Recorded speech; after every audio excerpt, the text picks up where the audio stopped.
The Last Minute Man, and we are back on the range. I'm with my good buddy, Mr. Obvious. And Mr. Obvious, what are we talking about today? We are talking about the wonderful 444 Marlin today. 444 Marlin, close competitor to the 4570, some say. Yeah. And it is a pretty neat round. We've shot a couple shots out of it here, and you've got these things packed hot. Yeah, I'm running Ogden 335, and I'm 1 to 2 grains according to which manual you get under max. Yeah, I'm just impressed with it. These you're getting, around 2,400 feet per second is our average on this, and that to me is pretty hot. But we are going to shoot this baby today, and we are using once again the wonderful Thompson Center Encore. And we've got a barrel here from SSK Firearms. And this has been a pretty good company that we've bought a few things off of here. Mm-hmm. Yeah. I've had a couple issues, but we can get that in the after action. So Yeah. Nothing catastrophic, but yeah, some things to point out. But what are we using as our optic here today, Mr. Roberts? We got a primary arms red dot on here, so all right, pretty rugged, and I figured it'd hold up well in this 444. Yeah, it seems to be so far, but we're going to shoot and see what our groups are out there at 100 yards today with this red dot. And just kind of get a grouping. I know they're at 50 yards. He was one on top of the other. So we've got it near zeroed, I'd say, for 50. Yeah. And so we'll go out here to 100 and see what kind of drop, if any, we get, and give you our opinions on this baby. So without any further ado, let's get shooting. Let's get to some shooting. Mr. Obvious, we're shooting there at the 50-yard target. And we're just going to get a chronograph reading on your hand loads here. And this is a 240 grain projectile, correct? 240 grain. All right. Let's load that big torpedo up and give her a shot.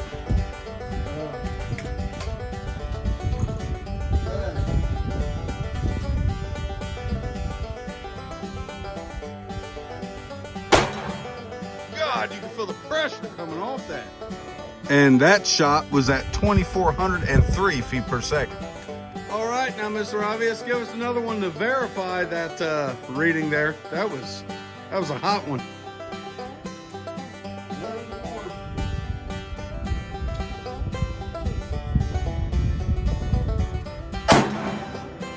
Golly, that is hot. And you put that one right on top of the other shot. And that was 2,394 feet per second. Okay. All right, so we're going to shoot 3. I shot out here at 100, and I was hitting significantly lower than Mr. Obvious, so I took a shot at 50 yards and was hitting significantly lower again. And we verified when he shot, he was hitting in the same spot, which is odd because you adjusted it, and it was still hitting high left. Yeah. So, we'll see what happens. I'll just shoot 3. Like I said, I'm shooting much lower than Mr. Obvious is, but that could just be perception. I'm aiming putting the dot dead center. Let's see what happens. We ready, Mr. Obvious? Ready. Here we go.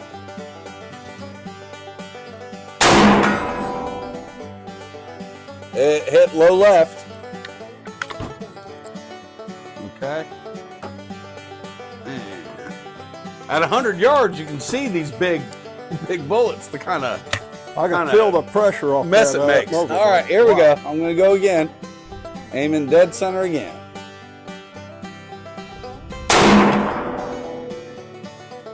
I think that missed completely. I hit to the left again. It hit it. It hit just to the left. Okay, here we go. Dead center again.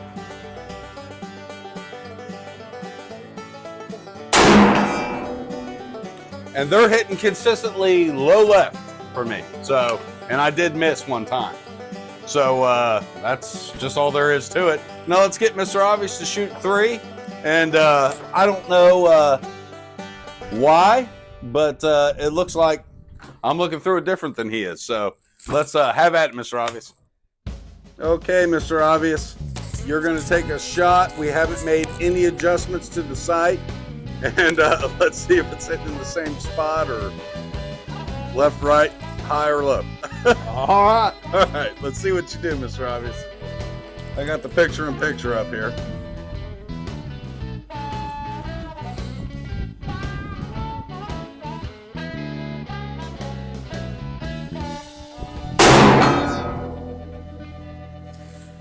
And I don't know where you hit. Right but you above the definitely black. hit it. Just above the black. I see it now. You hit right above the smile, or right below the smiley face. Yeah. Give me 3 there. That is so weird.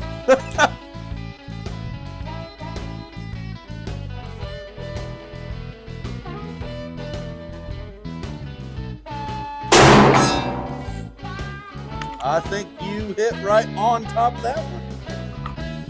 I think you're stacking them there. Pretty close. Yeah. We'll go down and look after that.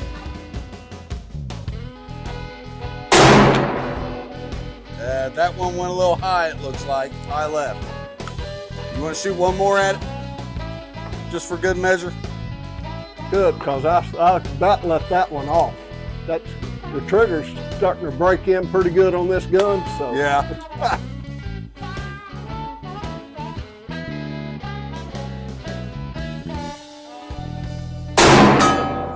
All right.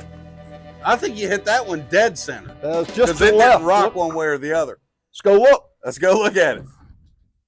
Oh, right there, Mr. Obvious. Let's show the folks at home what we have done.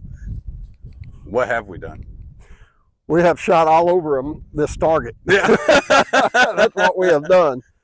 So, yeah, so your shots is pretty much here, then the last two is here. My first shot, second shot, then third shot.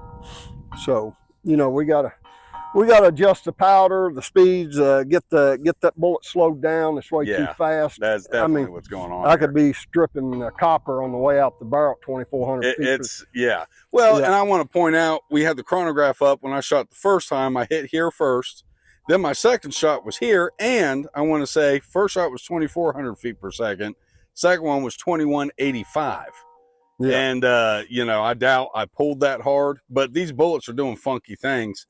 But these two, this is when I did my 3-shot group on camera there, and I hit one here, then I missed one, and then I hit the second one or third one there, and then all 3 of yours. But that's like a 10-inch spread there. Yeah. And so when we're getting that wild, that tells me these bullets are not stabilizing with the speed that we've got going through. No, we're going to slow them way down. It's too erratical. So, yeah. I mean, running around 2,400 feet per second on 444, it should be around 2,021. Right.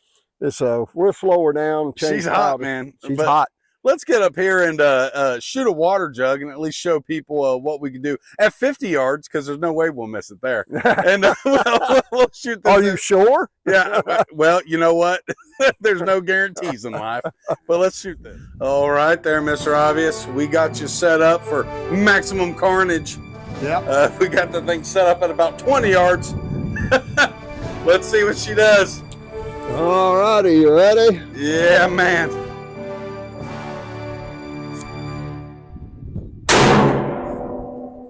Wow. There once was a bleach bottle that gave people problems. Disappeared. There's no longer a bleach bottle that gives people problems. And we are back with our after action report. And what do we have to report today, Mr. Robbins? Erratical lead flying. Yeah. Yeah. And that was we were moving a little too hot, I think. Too fast. We got her running too fast. We got to slow her down, change the powder around. Sometimes you got to slow down to speed up. Yeah. And Mr. Obvious was wanting to really put on a good display for you here, show you the speed it's capable of. But I think it definitely is going to be more accurate if we slow it down with these particular bullets. Yeah, speed ain't doing us no good if we can't hit nothing. Correct. And I will mention, let's talk about the sight here. The red dot I think is excellent. I do think this is a good red dot. I think it's quality made. I think what we were seeing there and the difference is just our eyes' perception at that target. Mr. Obvious wears spectacles, and I think that definitely his perception of that sight is different than mine. And I think that was displayed there. Like I said, unless I can't, I don't know how to put the red dot on the circle and pull the trigger, which I think we've established I can do that. So yeah, we're hitting different, and I think that's a perception issue. I think this is a cool round, a really cool round. This is the first time I've ever shot 444 Marlin. Yeah. And you'll see guys, they'll favor the 444 over the 4570, and then you'll hear guys that favor the 4570 over the 444. I'm in the camp, the mindset that I don't think it really matters. They're both very effective, and they both kind of scratch the same itch, you know. And you know, when you're talking hunting whitetail deer, which in our area is the game that we really would hunt with this, I don't think a whitetail deer at 200 yards is going to know the difference between a 240 grain 444 Marlin and a 405 grain 4570. I just don't. I think it's just as dead. Yeah. You know, I think bullet placement is what's important. So Yeah. what it comes down to really is which one do you shoot better? Yeah. You know. I like the 444. I've had them years ago. Lever action Marlin is a great gun. But yeah, I'm gonna put a scope on this, rework the loads, try a 300 grain and then another 240 grain. I mean, these is very plated hollow points. Superior plated bullets. Yeah, that's, I mean, they're good, but we're just running them too fast is why they're kind of erratic. Yeah, definitely. And we'll get you a lot more data on this. Today is Easter Sunday, so, you know, Mr. Obvious and I wanted to get out here and shoot a video for y'all, and then we're going to get back to the barbecuing and the family. But we'll definitely get more data on this. This was an SSK barrel, and I think SSK does a fine job. They are a good company, great customer service. We do have a little bit of break-in issues with these typically. I mean, we've gotten 2 of them now. Yeah. And the 357 Maximum, which is a very accurate barrel. Yeah. Love that barrel. You guys, that is a perfect barrel, SSK. Yeah, 16 inch, That it's thing sweet. is awesome. But yeah, I mean, we're stacking dime size at 100. But this, we didn't shoot well today, but that again was a powder issue, I think, running too much speed. But we did have some issues with some Remington brass that was nickel plated. Yeah. I think it had a thicker rim on it. We measured it out. It was .060, which was at the maximum of the I guess rim for the case. Yeah, the rim for the case. And the Starline brass was 5,000 smaller. Smaller. Mm-hmm. And it seems to be feeding fine in this. But explain to the folks at home what it was doing there, Mr. August. When you put the thick Remington brass in it and you break it down, then you shut it up, the hammer didn't want to cock back. It would just spring like It just that. spring like that. It couldn't pull it all the way back. So we weren't getting a good lockup somehow. Yeah, something's a little bit too thick in there. So when we switched to the Starline brass, had no issues. So this is a very tight chamber. And Yeah. I'm thinking the more we shoot it, the more that'll kind of work its way out. yeah. I know with the 357 Maximum, tell them what you had to do. Now hit that one on release. When you squeezed it to break it down, this wouldn't squeeze in. I mean, you had to press hard, real hard. And so I had to go up here on the lockup lug and just take a little slight sandpaper. There may have been a burr or something on it, and I just kept working it, polished it down, and she worked fine then. It works fine. And that is one of the most accurate. Actually, that really impresses me, that 357 Maximum. And Mr. Obvious is telling me he'll really wow me. He'll work up some good loads, and we'll get this to start really tightening up on the groups. Yeah. But yeah, I mean, I'm sure we will. But is there anything else we want to add, Mr. Obvious? No, not a whole lot. Just happy Easter out there, everybody. Yeah, it's a beautiful day. I'm glad to be out here shooting. You really can't complain. I love a Thompson Center Encore. I love the versatility that this firearm gives us. And yeah, this 444 Marlin, I think, is going to impress me later on. We'll do some more data on it. Yeah. Get some different loads worked up.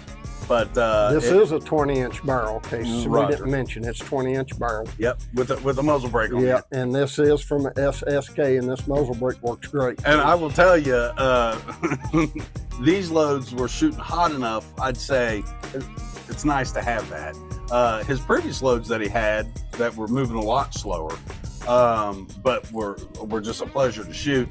Those you could run without the muzzle brake, and it wouldn't have been a big deal. You know, but this, I think I'm kind of glad we had the muzzle brake, because it would have kicked about like a Magnum shell out of a shotgun, I think. you know, judging by the recoil we were getting with the motor brake. So, Yeah. but yeah, so it'll make you tender after a while. So, but other than that, you know, just what a neat firearm. Thanks to American Gun and Pawn for your all support. And check them out sometime if you're ever around Dry Ridge, Kentucky. And is there anything else we want to add, Mr. Obvious? About it. All right. So with that, everybody, remember, keep your knives sharp, keep your powder dry. Subscribe to Last Minute Man and watch us on Rumble.